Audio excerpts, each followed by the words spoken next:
Are you ready to get married but worried about the cost? With this video, you can make sure avoid regret, serious headache, and get a small wedding with a big vacation.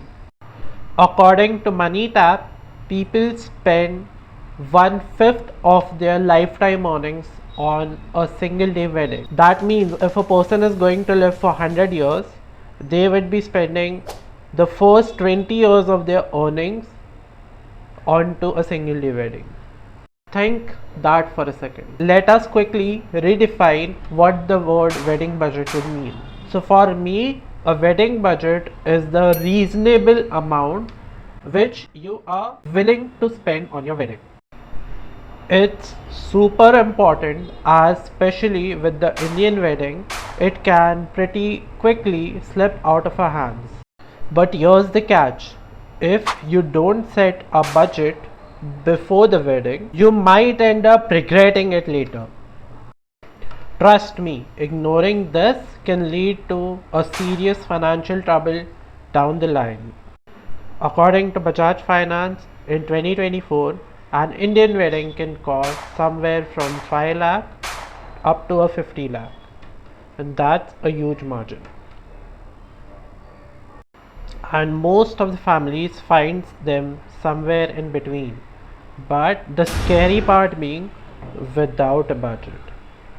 Then you start planning it like a dreamy wedding.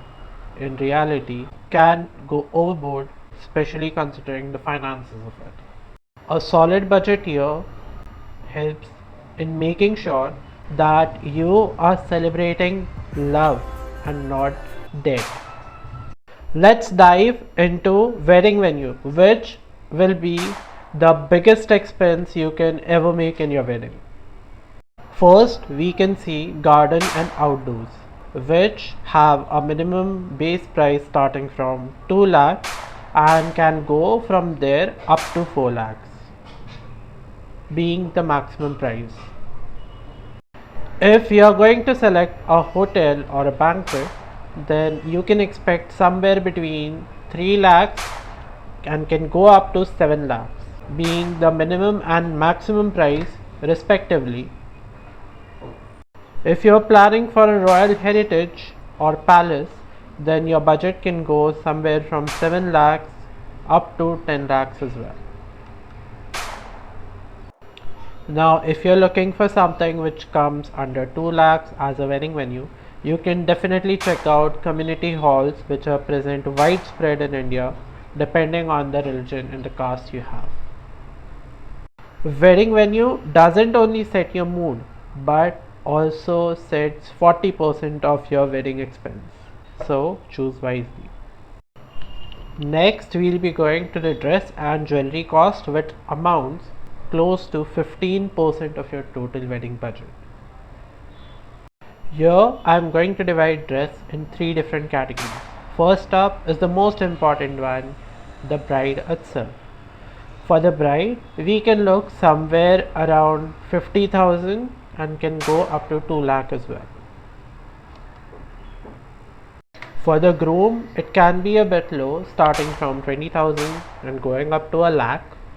For the family members also, we can expect something between 50,000 to 2 lakhs depending on the number of family members that your family has. Now, if you are on a tight budget, you can definitely check out some renting options which are quite in a wide variety available these days. For the jewelry cost, if you are looking to go into the precious metals like gold, silver and platinum, you can expect somewhere between 2 lakhs and can go up to 10 lakhs as well.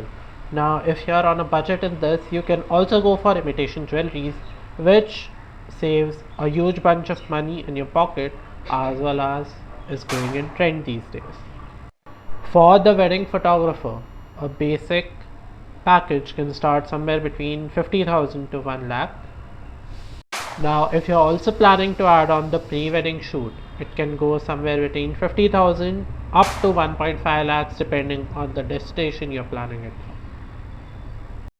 And if you go for a bundle or a package, which I would highly recommend, it can somewhere go between 1 lakh to 3 lakh if you have many events planned out, because packages usually saves a lot of expense as you give them a bulk order. Talking about budget and not deciding who is going to pay for the bills is quite unfair. So, is it going to be the couple, the family members, or the relatives? Because the people who pay are the people who generally decide what's going to happen or how the wedding is going to take place. Because money dictates everything over here. Also, are you looking to hire a wedding planner or getting into the DIY stuff? One is cheap and more hectic, and the other one is costly but can give you stress relief during your wedding. When you are planning to allocate cost, the wedding venue, food, and the decor mostly sums up to 50%. Yes, that's right. 50% of your wedding cost, which you're going to be paying. Your wedding timings are also a crucial and important factor here, because when you're planning, if it's an on season, you can expect all the prices to be double of what they can be in off season. So for that, you can expect, if you are planning your wedding somewhere between November to March, you can expect a heavy price on the venue and all the things that you're planning on, because over here everyone is getting married. But if you are okay with your family to get married between March to October, there can be nothing else bigger than this saving your total wedding cost. Also, there is a bit of caveat within how long is your wedding going to be. Is it a morning and evening event, or a morning afternoon followed by the end of it? So if the duration is short, then the prices which are going to be is also getting discounted than the whole day price, because for the vendor side as well, they get to do 2 orders in the same day, and you can think of it as dividing the cost amongst 2 weddings. A very important part is also the location that you're planning to getting married. Is it going to be India or a foreign land? Is it going to be Mumbai or Delhi? Or is it going to be the Church Gate or Connaught Place? All of these come into play, from starting from the country to the city to the area that you're getting married into. So make sure you choose this thing wisely. In this video, we have gone to lengths on talking about what are the things you should be taking care of or should consider while planning your wedding budget. Now comes the most important part, which is how you can control all of these expenses to make sure that you maximize for minimum spend and get the best wedding you possibly can. Here are the 4 options that seem to be working in 2024.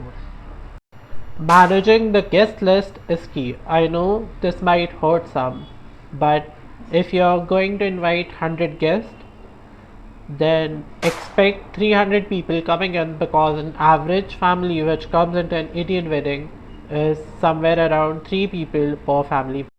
As we discussed earlier in this video, the wedding venue and decoration sums up to 50% of the total cost. Control the venue and you control the budget. Third one is the food budget. Any human living can at maximum eat 150 grams of the food that they can intake in a single serving. So keeping 50 options for such small quantity that people are going to eat can put a strain in your pocket. So I would recommend to go somewhere between 10 to 20 can be a good number, where you have kept options including the starter, main course, dessert, and the welcome drinks. And the final one is the attire. You can get the same dress that you are looking in a showroom at a factory with much cheaper cost. For example, you can get the dresses you are getting at Malad and Andheri from Dadar. It would consume time and effort, but if that's going to save thousands of rupees in your pocket, then there's no bad in that.